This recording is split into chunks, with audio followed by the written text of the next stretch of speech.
Donc, on est sur une série qui est basée sur le credo SCN, qui est juste nos croyances. Nous qui sommes chrétiens, qui se déclarent chrétiens, qu'est-ce qu'on croit? Puis, et pourquoi qu'on croit? Et on a commencé avec Dieu, et la conclusion qu'on est arrivé, c'est que beaucoup de choses ne font pas de sens sans Dieu, et que Dieu n'existe pas, mais regarde les vidéos et tu verras si tu es d'accord avec moi. Maintenant, on est rendu son fils unique qui est venu sur terre, qui a souffert sous Ponce Pilate, qui est mort et ressuscité le troisième jour, et qui a vaincu la mort et l'enfer, Jésus-Christ. Et je veux juste vous parler un peu de lui. Qui est Jésus-Christ? Parce que il y a toutes sortes d'idées. Il y a des idées que c'était un grand homme qui faisait du bien, mais lui, il disait qu'il était le Fils de Dieu. Et une des choses qui était une contradiction, c'est que le monde disait, oui, c'était un homme qui se croyait. Donc, il était fou. Ou il est menteur, qui voulait dire qu'il ne pouvait pas être bon. C'est toute une confusion. Et qui est Jésus? Je pense, il s'est répandu en Jean chapitre 14. Et ils sont assis un jour, puis Philippe tourne vers lui, un des disciples, Philippe, un des apôtres, puis il dit, Seigneur, montre-nous le Père, et cela nous suffit. Jésus lui dit, il y a si longtemps que je suis avec vous et que tu m'as pas connu, Philippe. Celui qui m'a vu a vu le Père. Comment dis-tu, montre-nous le Père? Qu'est-ce qu'il est en train de dire là? C'est que je suis le Père, en personne, homme, mais le Père. Je suis Dieu. Et ça va être répété souvent. Et je m'appelle d'avoir été assis avec quelqu'un un jour, puis il répétait, il dit, parce qu'il dit, il y a un seul Dieu. Oui, il y a un seul Dieu. Il y a un seul être suprême qui a parlé et qui a créé l'univers, mais qui est en dehors de cet univers. Pour moi, le Big Bang, je sais que le Big Bang qu'on parle, c'est la création. Et depuis ce temps-là, il garde tout. Mais oui, il est un. Et tout ce qui est dans l'univers, quand quelque chose dit c'est un, c'est un. Mais celui qui a créé l'univers n'est pas soumis aux lois de l'univers. Il rentre là-dedans, il fait toutes sortes de choses. Mais pour lui, il n'y a pas de temps. Il ne vieillit pas. Je suis je suis le Dieu d'Abraham, Isaac et Jacob. Je le suis, pas que j'étais. Même son mort, moi, je vis dans ce temps-là. Et on ne peut pas le comprendre, nous sommes linéaires. Tu sais, comment que les années avancent. Donc, cet être-là qui parle et la création vient. Lui, il dit, je suis un et nous sommes trois en un. C'est la Trinité, c'est le- c'est ça. C'est ça qui existe. Dieu le Père, Jésus le Fils et le Saint-Esprit. Tous les trois égaux, tous les trois dieux, en train de faire des tâches qui ont l'air différentes.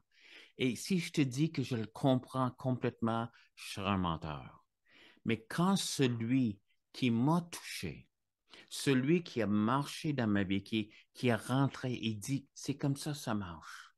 Que mon fils pouvait être sur terre, il est mon fils. Nous avons cette relation tellement intime, mais nous sommes un.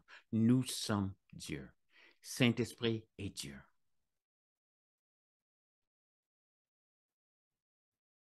J'ai dit que c'était facile. On ne peut pas complètement le comprendre parce que jamais est-ce que tu veux prendre mon Dieu et le mettre dans une boîte et dire voici comment ça devrait marcher. Comme je t'ai dit, il y a du monde qui dit Dieu n'existe pas, il y a trop de souffrance dans le monde. Comme s'il y a une corrélation entre la souffrance et l'existence de Dieu. Comme s'il y avait, comme si Dieu existait, il n'y aura pas de souffrance. Et ça, c'est une conclusion des hommes. On va le mettre Dieu dans notre boîte et l'expliquer de notre façon. Même, c'est ça que les enfants d'Israël en Exode, ils devenaient tannés de ce grand Dieu, ce mystérieux Dieu. Et Moïse est parti pendant 40 jours jaser avec lui. Pendant ces 40 jours-là, ils ont décidé de faire un Dieu, un veau d'or. Pourquoi? Parce que dans la croyance égyptienne, que si tu avais une idole, le Dieu de cette idole était obligé de rester chez vous. Autrement, c'est plus lui qui est Dieu, mais toi qui contrôles ton Dieu. Parce que tu as une idole là. Il voulait avoir quelque chose qui contrôlait, qui comprenait, qui rentrait dans leur boîte. Un veau d'or pour Israël. Et beaucoup de personnes veulent ça. Donne-moi, ça ne rentre pas dans mes pensées, la manière que les choses marchent, c'est pas naturel. Là, tu l'as. C'est pas une partie d'espace et temps. Ça rentre pas dans qu'est-ce que nous sommes en train de vivre. C'est vrai, parce que lui l'a créé. Mais lui qui est créateur, il dit que nous sommes trois en un. Nous sommes un seul Dieu. Mais Elohim, dès le commencement en Genèse, quand le mot est utilisé, Elohim, ça veut dire pluriel. Puis un jour, on va le rencontrer, ceux qui marchent avec Jésus, et on va y poser des questions. Ça a l'air que on va tout savoir. Mais qui est Jésus-Christ? Dieu sur terre. Maintenant, qui est Dieu? Qui... On regarde Jésus. OK? Et il y a une des choses qui arrive souvent à Jésus. Il regardait, il est arrivé sur Jérusalem et il a commencé à pleurer. Il dit, comment que tu voulais te ramasser et te mettre sous mes ailes, te protéger et tu m'as rejeté. Puis il avait le cœur brisé pour Jérusalem. Ça, c'est... Jésus a dit, celui qui m'a vu a vu le Père. Il y a un autre moment qui est ici, qui est le mot qui est utilisé, c'est que Euh, Jésus a appelé ses disciples, dit, je suis ému de compassion pour cette foule, car voilà 3 jours qu'ils sont près de moi, ils n'ont rien à manger. Je ne veux pas qu'ils les renvoient à jeun, de peur que les forces ne leur manquent en chemin.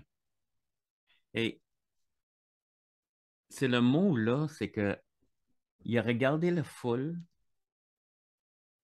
et il y a eu une compassion.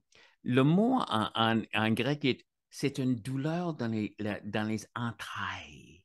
Le mot compassion, il regardait puis ça lui faisait mal. Et même il y en a qui ont comparé ça à quelque chose qu'un homme ne pourra jamais savoir parce que c'était tellement grand, seulement une femme pourra le faire, c'est donner naissance. C'est la douleur d'enfantement. Et c'était comme en lui, il regardait. Une autre fois, il est arrivé, puis le même mot il utilisé, il a regardé une foule qui était dans la confusion, qui était comme des brebis sans berger. Il n'y avait personne pour les diriger. Il y a eu compassion. Et cette compassion est toujours manifestée. Il regarde une veuve qui a perdu son fils, puis il ressuscite le fils parce qu'il l'aime. Il laisse venir à lui tous les enfants. Même si les adultes ne voulaient pas, lui, il voulait les avoir autour de lui. Il jasait avec eux. Il les bénissait. C'est-à-dire que Jésus, qui avait la puissance de guérir, touchait ses enfants avec cette puissance-là, les bénir. Jésus marchait et était toujours avec l'homme commun. Parce que ceux qui étaient en pouvoir, c'était des religieux. Et les religieux ne l'aimaient pas. Mais il y en avait quelques-uns qui ont embarqué. Il était en train de parler à un scribe un jour, puis il dit, tu approches le royaume de Dieu. Continue, lâche pas. Parce que si quelqu'un était sincère, Jésus est intéressé en lui. Jésus mangeait, il était connu comme un... j'aime si tu as jamais vu euh, la série de télévision qui porte sur, euh, pas sur Netflix, sur Facebook. Pas sur Facebook non plus. YouTube. Je savais qu'il serait une des trois. Puis on voit Jésus qui est qui aime faire des farces, qui aime être assis avec les gars, puis, tu sais, juste partager. Qui est Jésus? Dieu personnifié. Qui est Dieu? Jésus. Jésus qui marche sur cette terre. Jésus qui communiquait. Jésus qui voilà, qui aime sa mère, qui tu sais, il prenait plaisir à manger, il prenait plaisir à être avec le monde, il faisait des farces. Il haïssait quand le monde était abusé au point qu'ils ont mis des animaux devant le temple où le monde allait adorer Dieu. Mais avant de rentrer, il fallait que tu achètes ce produit-là, d'acheter un sacrifice d'œufs. Et il augmentait les prix et tout ça. Il était tellement choqué qu'il y avait quelque chose entre le peuple et la maison de Dieu. Il dit, ma maison sera... Donc, il a fait une fouette, puis il a commencé à juste chasser tout. Le monde dit qu'il a juste chassé les animaux avec les fouettes. Je ne sais pas. Mais il était... Ça aussi, il sentait tellement pour le peuple commun. Il voulait qu'il s'approche de Dieu. Il regarde le monde qui donnait leurs aumônes, puis celle qui l'a impressionné le plus, c'est une petite dame qui a avancé. Puis il y avait deux mythes, ça dit la Bible. Et ça a l'air, c'est même pas une scène aujourd'hui. Mais c'est tout ce qu'il y avait. Il l'a donné à Dieu. Puis ça lui a impressionné. Cette dame, il y avait des riches et tout ça. Et les apôtres et tout le monde étaient impressionnés par les riches qui donnaient et tellement d'argent. Lui était celle qui a donné tout. Son cœur, qui était. Qui est Jésus? C'est quelqu'un qui te comprend, toi, qui veut rentrer en communion avec toi, qui est venu sur la terre parce que ça prenait que quelqu'un enlève une barrière. Il y avait une barrière entre le peuple et le temple pour qu'ils pouvaient adorer Dieu. Et c'était ceux qui étaient là en train de vendre. Mais il y a une barrière entre l'homme et Dieu avant qu'il reçoive Christ. Et ça, c'est le péché. Et le péché existe. Tout le monde a péché. J'ai péché. Tout le monde que je connais a péché, puis ont fait d'autres péchés. Jésus est mort sur la croix. Il est venu. Voici le Père en personne. Dieu est venu pour détruire sa barrière. Il a payé le prix du péché, de tous les péchés, dès le commencement du monde jusqu'à la fin. Pour toutes les personnes. On est 7 milliards aujourd'hui. Et à travers tous les siècles, et ajoute tout ça, tous ces gens-là, il est mort pour eux. Afin que la barrière, parce qu'il y a qu'il y a une barrière entre les hommes et Dieu. Parce qu'il t'aime.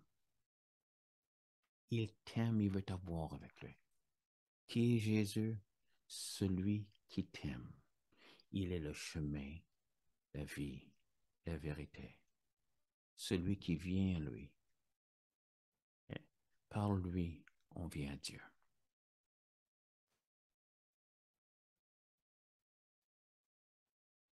Premièrement, c'est que si tu connais pas le Seigneur, j'aimerais ça que tu juste pries avec moi maintenant. Seigneur Jésus, je demande pardon pour mes péchés.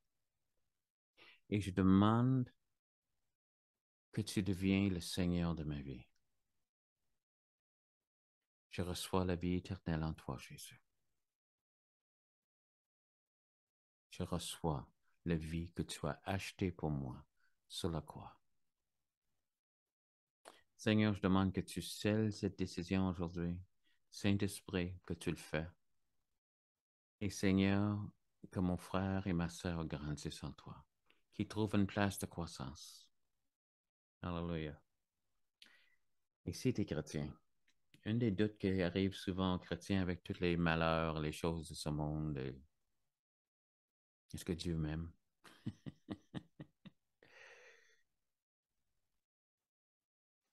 Dieu est fâché après moi parce que je ne suis pas à la hauteur. Je ne t'ai jamais demandé d'être à la hauteur. Il dit, laisse-moi travailler. Même dans l'Ancien Testament, Psaume 46, 11, c'est le verset préférés que j'ai, qui dit arrêtez, sachez que je suis Dieu. Mais là, qu'est-ce que c'est? Arrête de lutter. Même ça peut être traduit relax. Mais sachez que je suis Dieu. Je suis en train de. L'œuvre que j'ai commencée en toi, je vais l'amener à s'accomplissement. Mais toujours retourne vers moi. Une chose que l'ennemi veut t'accuser, dire t'es pas à la hauteur, et moi je suis d'accord avec lui. Je suis pas à la hauteur. Mais je regarde les mains de Jésus. Moi, j'imagine les mains de Jésus et les pieds et le côté percé. Et c'est pour ça qu'une voile était déchirée, que je peux rentrer. Et je suis toujours là. Et tu es toujours assis dans les lieux célestes avec toi, lui. T'es chrétien, celui qui est venu te chercher, et c'est pas un hasard que tu as connu Dieu, que tu as entendu parler de Dieu, que tu as rencontré Jésus, que tu as donné ta vie à Jésus. Et si pendant que tu étais ennemi, il est mort pour toi, combien plus que ce qu'il veut faire pour toi maintenant? Il n'y a rien qui peut te séparer de l'amour de Dieu. Seigneur, pour mes frères et sœurs qui sont écrasés des fois par la vie, qu'ils viennent à toi. Ceux qui sont chargés, écrasés, et prends ton joug qui est doux et ton fardeau qui est léger, qui fait un échange. On est toujours en train de prendre le mauvais fardeau. Le tien est léger, Seigneur, est léger. Merci, Jésus. Écoute, merci de m'avoir écouté. On va regarder un peu plus Jésus la semaine prochaine. Que Dieu te bénisse au bout, abondamment. Et toujours, une de mes dictons favoris, lâche pas la patate. Un message d'espoir à partager sur vos réseaux. Vous pouvez également visiter notre chaîne YouTube pour entendre d'autres messages de Pasteur Todd. Abonnez-vous à notre page Facebook pour ne rien manquer de nos actualités et pour participer à nos événements en ligne. On vous attend!